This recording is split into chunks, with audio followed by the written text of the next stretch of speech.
ने इस बार स्पेसिफिकली सिर्फ और सिर्फ नॉर्थ पार्ट को एक्सप्लोर किया। तो इसके बाद हम बात करेंगे आपसे कैसे आप इस जर्नी को सस्ते से सस्ते बजट में कैसे इस ट्रिप को बना सकते हैं, क्योंकि जो हमने 8 दिन का ये ट्रिप किया उसके अंदर हमने बहुत कुछ सीखा जो कि हम आपके साथ शेयर करेंगे। क्या आपको चाहिए इंस्टाग्राम के लिए बहुत बढ़िया बढ़िया फोटोज़? तो आ जाओ Dantewada, the lands of angel.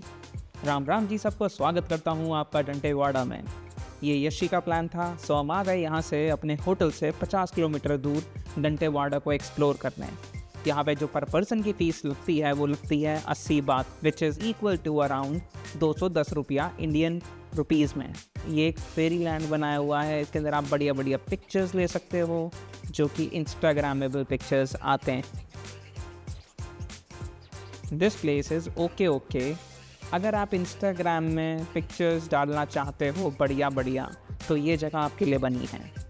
मैं इसका एड्रेस डिस्क्रिप्शन बॉक्स में डाल दूंगा, तो इसका एड्रेस आप देख लेना। यहाँ पे आपको जो थाई कल्चर था, थाईलैंड की जो चीज़ें थी पुरानी, कि पुराना थाईलैंड क्या क्या था वो यहाँ पे आपको दिखाया हुआ है कि कैसे फार्मिंग होती थी, कैसे मार्केट लगती थी, इनके किचन्स कैसे थे, टॉयलेट कैसे थे, इनके घर कैसे हुआ करते थे, तो वो यहाँ पे डंटेवाड़ा में दिखाया हुआ है।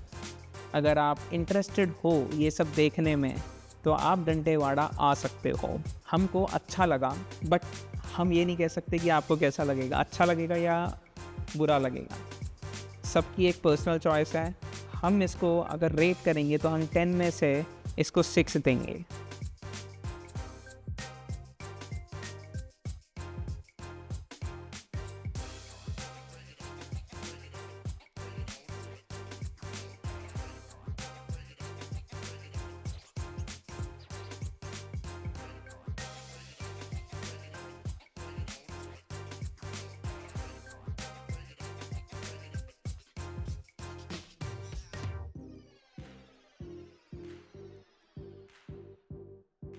के आसपास बहुत ही अच्छी अच्छी जगहें हैं। अगर आप आ रहे हो तो वो भी एक्सप्लोर कर सकते हो, जैसे कि यहाँ पे लॉन्ग नेक विलेज है, फिर यहाँ पे स्टिकी वाटरफॉल भी है, तो आप आ सकते हो। सो ये छोटा सा एपिसोड अगर आपको अच्छा लगा हो तो ज़रूर कमेंट करके बताना, और इसको लाइक करना, सब्सक्राइब करना एंड बकलोल यात्री को देखते रहना। और आगे मैं आपको पूरी वीडियो में बताने वाला हूँ कि हमारे इस ट्रिप का क्या खर्चा रहा एंड आप टिप्स एंड ट्रिक्स को यूज़ करके कैसे थाईलैंड को एक्सप्लोर कर सकते हो। राम राम जी सबको। आपने हमारा ये जो एपिसोड देखा डंटेवाड़ा वाला, वो हमारा लास्ट एपिसोड था थाईलैंड सीरीज का। ने इस बार स्पेसिफिकली सिर्फ और सिर्फ नॉर्थ पार्ट को एक्सप्लोर किया। तो इसके बाद हम बात करेंगे आपसे कैसे आप इस जर्नी को सस्ते से सस्ते बजट में कैसे इस ट्रिप को बना सकते हैं, क्योंकि जो हमने 8 दिन का ये ट्रिप किया उसके अंदर हमने बहुत कुछ सीखा जो कि हम आपके साथ शेयर करें। एंड अगर आपने वो सीरीज अभी तक नहीं देखी है तो यहाँ पे मैं लिंक को पिन कर दूंगा, तो आप उस सीरीज को जरूर देखना और हमें कमेंट करके बताना कि ये जो एपिसोड्स हैं आपको कैसे लगे और हम क्या क्या चीजें आपके लिए आगे लेके आ सकते हैं। पहली चीज, हम दिल्ली से हमने फ्लाई किया टू बैंकॉक। हमने ली थी बिजनेस क्लास। बिजनेस क्लास को बुक करने के कुछ बहुत ही अच्छे पर्क्स मिलते हैं, जैसे कि आपको इमिग्रेशन में लाइन में नहीं लगना पड़ता, आपको फास्ट लेन सिक्योरिटी मिलती है। बिजनेस क्लास के टिकट के साथ आपको लाउंज एक्सेस मिलता है, विच इज दिल्ली में इनकाम प्रीवी लाउंज। उस एपिसोड का भी लिंक आपको पिन में ऊपर मिल जाएगा। आपको प्रायोरिटी बोर्डिंग मिलती है, आपको बहुत अमेजिंग फूड मिलता है, और इस फ्लाइट का हमने जो पे किया था वो 98,000 INR में पे किया था। एयर इंडिया में हम बहुत फ्रीक्वेंट फ्लाई करते हैं तो इसके अंदर हमने बजट का नहीं सोचा, बट आप स्काई स्कैनर को यूज करके एक सस्ती से सस्ती फ्लाइट को बुक कर सकते हो। मैंने बहुत अच्छे फेयर्स देखे हैं जो कि 4 से 5 हजार के भी मिले हैं वन वे के, बिलीव मी। तो आप क्रेडिट कार्ड का यूज कर सकते हो। आजकल क्रेडिट कार्ड का जमाना आ गया है, बहुत लोग क्रेडिट कार्ड का बहुत अच्छे से यूज कर रहे हैं। बैंकॉक पहुंचते ही जो इमिग्रेशन एक्सपीरियंस था हमारा बहुत अच्छा रहा। वहां पे हमसे कुछ नहीं पूछा गया इमिग्रेशन पे, वहां पे सिर्फ पासपोर्ट लिया और ठप्पा मार दिया। ना ही हमसे ये पूछा कि हमारा होटल कौन सा है, हम कहाँ पे रुकेंगे, कितने दिन रुकेंगे एंड आपके पास कितना पैसा है। जो यूजुअली लोग कंप्लेन करते हैं, जो मैंने वीडियोस देखी हैं, तो वो बोलते हैं कि भाई ये सब चीज़ों में कंप्लेन आती है, बट ना ही मेरे से पूछा गया ना ही मेरी वाइफ से पूछा गया। एंड वैसे भी जो इस टाइम 2025 में आपको थाईलैंड के लिए कोई वीज़ा नहीं चाहिए, आप सीधा फ्लाइट बुक करो और सीधा थाईलैंड पहुंच जाओ। जैसे ही आप पहुंचते हैं थाईलैंड तो आपको एक सिम की बहुत ज़रूरत होती है। अगर आपने एयरटेल या फिर जियो का इंटरनेशनल पैकेज लिया हुआ है तो वेल एंड गुड, बट वो बहुत ही ज़्यादा एक्सपेंसिव होता है। तो यहाँ पे हम एक्सपेंस को कैसे घटा सकते हैं? एयरपोर्ट से ही सिम ले लें। एयरपोर्ट से कैसे लेना है सिम? अगर आप एयरपोर्ट के प्रेमाइसिस में अंदर सिम को लेते हैं तो आपको कैश की ज़रूरत पड़ेगी। अगर आपके पास थाई बात है तभी एक्सेप्ट होगा, अगर यूएसडी है तो एक्सेप्ट नहीं होगा, कोई अदर कंट्री है तो एक्सेप्ट नहीं होगा, ना ही क्रेडिट कार्ड, डेबिट कार्ड, कुछ एक्सेप्ट नहीं होता अंदर। जैसे आप एयरपोर्ट से एग्जिट करते हैं, बाहर भी बहुत सारे काउंटर मिल जाएंगे आपको, वहां से आप सिम को ले सकते हो एंड मोबाइल में डेटा पैक तुरंत एक्टिव हो जाता है। हमने 8 दिन का लिया था हमको, जो कि 1200 रुपए के अराउंड का मिला था। आपको 4 दिन का, 8 दिन का, 2 दिन का, आप अपने हिसाब से उस पैकेज को ले सकते हो। फिर उसके बाद आती है करेंसी एक्सचेंज करने की। अगर आपके पास करेंसी नहीं है एंड आप यूएसडी लाए हो तो आपको एग्जिट करते ही काफी सारे काउंटर फिर से मिल जाएंगे, वहां पे आप करेंसी को एक्सचेंज करवा सकते हो। दूसरी बात आती है अब हम होटल पहुंचे कैसे। ग्रैब हमको काफी चीप पड़ गई। ग्रैब हमको कुछ 350-400 रुपए की पड़ गई एंड हमारा होटल वॉज नियर बाय, तो आप ग्रैब कर सकते हैं। एक और बहुत इंपॉर्टेंट चीज मैं आपको बता रहा हूँ, इस चीज को जरूर ध्यान रखना। अगर आप 2 से 3 लोग जा रहे हो तो हर फोन में ग्रैब को डाउनलोड कर लेना और नया अकाउंट बनाना। उस पे आपको हर अकाउंट पे कुछ ना कुछ डिस्काउंट मिलेगा एवरी टाइम एंड वहाँ पे ट्रायल भी चलता है 3 महीने के लिए। तो आप उस ट्रायल को ग्रैब करना, एक्टिवेट करना और आपके क्रेडिट कार्ड पे कुछ चार्ज नहीं लगेगा। आपको फ्री डिलीवरी, आपको 5%, 10%, 20% ऑफ मिलेगा ग्रैब पे, फूड पे, जितनी भी उनकी ग्रैब पे चीजें अवेलेबल हैं। होटल तो आप अपने हिसाब से बुक कर सकते हैं। होटल भी आपको स्काई स्कैनर जैसी वेबसाइट या फिर GoIbibo, मैं बोल रहा हूँ प्रेफर जो मैं करता हूँ वेबसाइट बुक करने के लिए वो करता हूँ GoIbibo। उस पर बहुत अच्छे डिस्काउंट मिल जाते हैं। एंड अगर आप स्टूडेंट हो तो आपके लिए बहुत अच्छी खुशखबर है कि 9 से 10 बजे एवरी डे एक सेल चलती है जिसको बोला जाता है गो फ्लैश सेल। तो इंटरनेशनल होटल्स पे 20 से 25% फॉर स्टूडेंट्स डिस्काउंट मिल जाता है। तो ये बहुत अच्छी बात है। आप जाओ गो फ्लैश को यूज करो एंड आपको डिस्काउंट मिल जाता है। तो होटल अगर बुक करने हैं तो GoIbibo is my first preference. काफ़ी अच्छा डिस्काउंट मिल जाता है। क्रेडिट कार्ड के डिस्काउंट लगा दो, multiple N number of discounts लगा दो, आपको अच्छी डील मिल जाती है। आपके लिए बहुत स्पेसिफिक आइटनरी बताता हूँ। हम 2 दिन बैंकॉक रुके। हमारा जो मकसद था वो बैंकॉक रुकना बिल्कुल नहीं था, वो सिर्फ था रिलैक्स करें बैंकॉक में रुक के और प्रॉपर्टी को एंजॉय करें। लोग यूजुअली कहाँ जाते हैं थाईलैंड में? बैंकॉक जाते हैं, फुकेट जाते हैं, पटाया जाते हैं, करावी जाते हैं। बट हमने चूज़ किया नॉर्थ पार्ट को एक्सप्लोर करने का। हम चाहते थे कि वहाँ की हिस्ट्री क्या है, एक्चुअल थाईलैंड कैसा है, जो कि हमको एक्चुअल में देखने को कहाँ पे मिला? नॉर्थ पार्ट ऑफ थाईलैंड में। अब मैं आपको एक बेसिक आइटनरी जो बताने वाला हूँ वो ये है कि लोग क्या करते हैं, सीधा बैंकॉक से चियांग माई चले जाते हैं और वहाँ से डे टूर ले लेते हैं चियांग राय का, जो कि मुझे लगता है ठीक नहीं है, क्योंकि चियांग राय को भी एक्सप्लोर करने के लिए एटलीस्ट 2 दिन चाहिए। तो मेरे हिसाब से आप बैंकॉक से सीधी फ्लाइट पकड़ो चियांग राय के लिए। मॉर्निंग की फ्लाइट है 8 बजे की। 8 बजे वाली फ्लाइट लेके 10 बजे पहुंच जाओ, होटल में चेक इन करो, फ्रेश हो अच्छे से और डे टूर के लिए निकल जाओ। पहले मेरे हिसाब से आप चले जाओ ब्लैक म्यूजियम, बहुत अमेजिंग जगह है, उसका एपिसोड देख लेना, आपको सारी इन्फॉर्मेशन मिल जाएगी। It's a must visit place. फिर उसके बाद आप जाओगे blue temple. Oh God, blue temple was just wow. Surreal बोलते हैं ना कि आपने देख क्या लिया। इंस्टाग्रामेबल स्पॉट है, उसका भी एपिसोड है, उसका भी लिंक इधर है। तो पूरा एपिसोड देखना और बताना आपको कैसा लगा। और ये फ्री है, इसमें कोई फीस नहीं लगती, बल्कि ब्लैक म्यूजियम में फीस लगती है। तो उसकी डिटेल आपको एपिसोड ऊपर दिया हुआ है, तो उसमें देख लेना आप सारी फीस। फिर हम होटल पहुंच गए, रेस्ट किया और खाने पीने का आपको सिस्टम बता देता हूँ भाई। हमें प्योर वेजिटेरियन। तो सबसे बड़ी दिक्कत क्या होती है, मेरी वाइफ और मैं बैंकॉक में एक रेस्टोरेंट में गए, हमको वहां स्मेल चढ़ गई हमारी नाक में भाई। और जैसी स्मेल चढ़ी कुछ खाने का ही मन ना करे। वेज भी देखें या वेज पिज्जा खाएं, कुछ खाएं, मार्गरीटा खाएं, कुछ भी खाएं, यार मन ही ना करे, वो स्मेल आ रही है। तो हमने इसका क्या जुगाड़ करके लाए थे इंडिया में, मुझे पता था कि ये प्रॉब्लम होने वाली। तो हमने एक सूटकेस जो होता है ना आपका चेक इन मीडियम साइज का होता है, वो हमने राशन पानी से भरा हुआ था। उसके अंदर हमने चावल रखे, मसाला रखे, चाय रखी, चाय की पत्ती टाटा वाली, आपके नमक हो गया, हमने हर चीज रख लिया। हल्दीराम के रेडी टू ईट पैकेट्स रख लिए।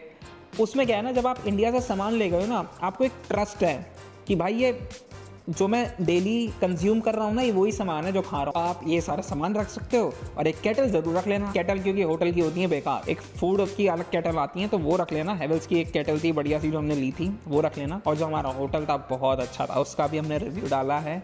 रिवर साइड था, अंडर कंस्ट्रक्शन था, बस अच्छी प्रॉपर्टी थी हमारी। जितना भी हम टूर कर रहे थे वो ग्रैब के थ्रू कर रहे थे।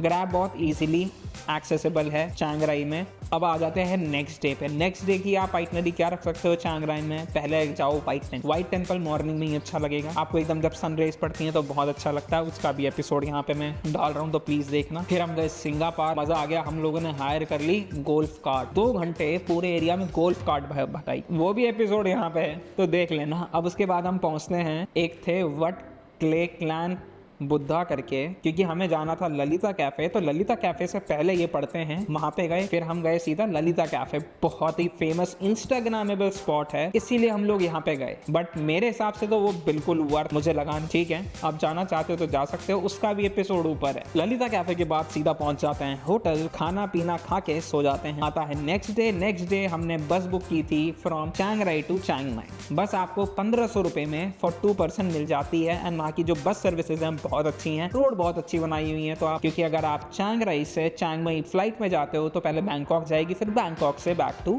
चियांग माई आएगी, तो उसका कोई फायदा नहीं है। तो 3 घंटे में आप सीधा डायरेक्ट बस लेके पहुंच सकते हो। 3 घंटे की बस राइड के बाद हम पहुंच जाते हैं चियांग माई। चियांग माई बहुत अच्छी जगह है, चियांग माई मेरे हिसाब से आपको आना चाहिए।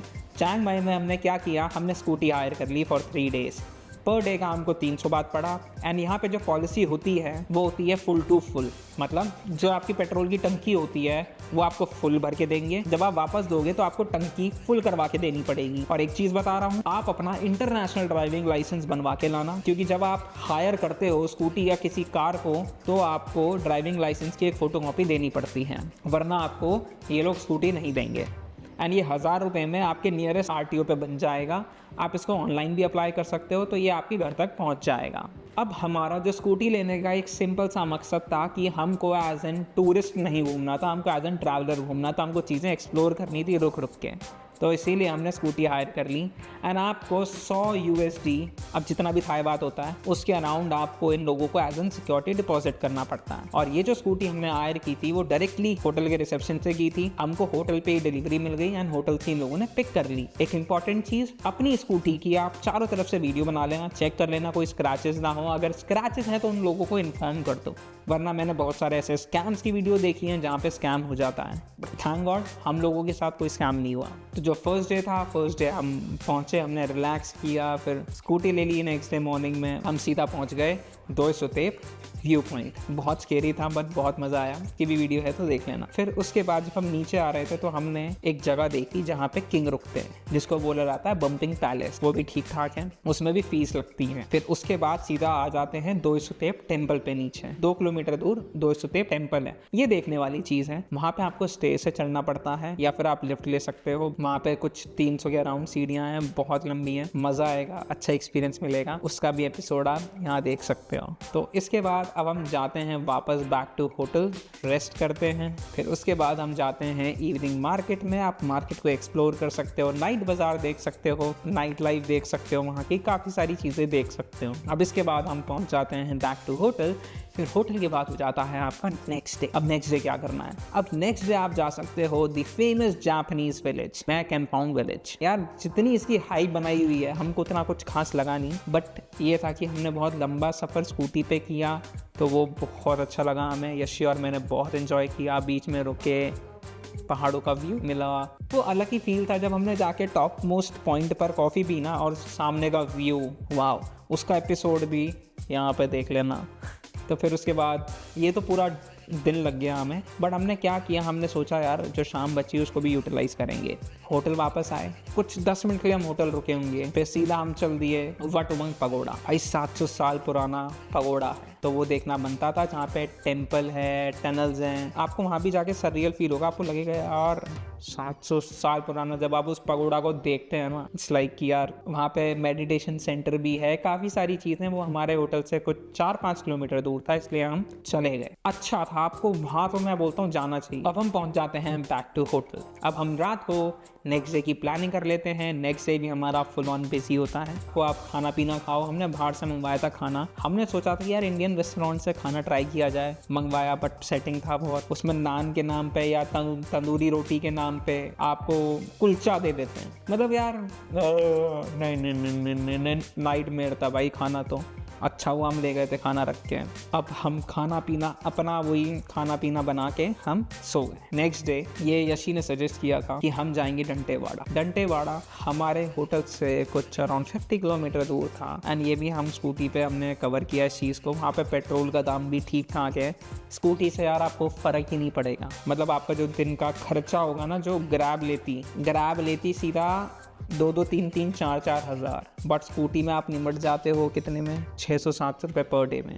एंड स्कूटी का जो बेनिफिट है, आप बीच बीच में रुक के हम नारियल पानी पीते थे, हम चीज़ों को एंजॉय करते थे, अच्छा लगता था। रुक गए, चल दिए, मन कर रहा है रुक गए। एज एन लोकल ट्रैवल करना है, नॉट एज अ टूरिस्ट क्या करते हैं, क्लूक पे जाएंगे, बुक कर लेंगे, टूर को चल देंगे, सुबह आएगा कॉल टाइम, आ जाओ नीचे आ जाओ। ये सब नहीं करना है। जा रहे हो तो अच्छे से एक्सप्लोर करो, स्कूटी ले लो या गाड़ी ले लो, हवा खाओ, अच्छा लगेगा। तो हम पहुंच जाते हैं डंटेवाड़ा। डंटेवाड़ा ठीक ठाक जगह है, वो भी एक ललिता कैफ़े की तरह इन लोगों ने कॉपी बना दिया है, जहाँ पे आपका झरने हैं, ये सारी चीज़ें हैं। जो आपने भी एपिसोड ये देखा है वो डंटेवाड़ा था। वहाँ पे आपको एक्चुअल में जो थाईलैंड था वो कैसा था वो दिखाया हुआ है। अगर आप जाना चाहते हो तो जा सकते हो, नहीं जाना तो कोई ठीक है, वो आपकी मर्ज़ी है, वो अप टू यू। फिर उसी के आसपास एक स्टिकी वाटरफॉल पड़ता है, वहाँ जा सकते हो। बहुत अमेजिंग जगह है स्टिकी वाटरफॉल भी। वहाँ पे जब आप पत्थरों पे चलते हो तो आप फिसलते नहीं हो, वहाँ पे ग्रिप बन जाती है आपके पैर की। फिर उसी के पास में है लॉन्ग नेक विलेज, वहाँ पे जा सकते हो। वहाँ की जो फीस है वो 300 बात के आसपास है। क्रेडिट कार्ड के चक्करों में तो कम ही रहना, क्रेडिट कार्ड हर जगह वहाँ पे एक्सेप्ट नहीं होता है। कई बार हम फंस भी गए थे, जैसे ब्लैक हाउस म्यूजियम था, जो ब्लैक हाउस था उसके अंदर भी हमारा क्रेडिट कार्ड नहीं चला, तो वहाँ पे हमसे करेंसी मांगी, हमारे पास करेंसी थी नहीं। तो साइड में ही एटीएम था। यहाँ बहुत अच्छी सर्विस है कि आपको एटीएम, पार्किंग हर जगह मिल जाएगी। लोगों में बहुत तमीज़ है, लोग आपके लिए वेट करते हैं, रुकते हैं, रेड लाइट को अच्छे से फॉलो करते हैं। रोड बहुत अच्छी बनाई हुई है, वहाँ जाओ और एक्सप्लोर करो कुछ नया। इतना ही हमारा ये थाईलैंड का टूर था, बहुत पीसफुल था। हमें घर की तो बहुत याद आ रही थी। अब हम वापस यहाँ से पहुँच गए अपने होटल, क्योंकि हमें नेक्स्ट डे तैयारी करनी थी नेक्स्ट कंट्री की। तो आप ज़रूर हमको कमेंट करके बताना कि ये जो ओवरऑल एपिसोड्स हैं थाईलैंड सीरीज़ के आपको कैसे लगे, एंड आप सजेस्ट कीजिए कि हमें नेक्स्ट कंट्री में कहाँ जाना चाहिए या फिर पहले अपने इंडिया को एक्सप्लोर करना चाहिए। तो अगर आपको ये सब अच्छा लग रहा है, अगर आपके मन में कोई सवाल भी है थाईलैंड सीरीज़ को लेके, या आपको कोई पर्टिकुलर चीज़ के बारे में क्वेश्चन है, आप कमेंट बॉक्स में कमेंट कर सकते हैं। तो do like, share and subscribe बकलोल यात्री।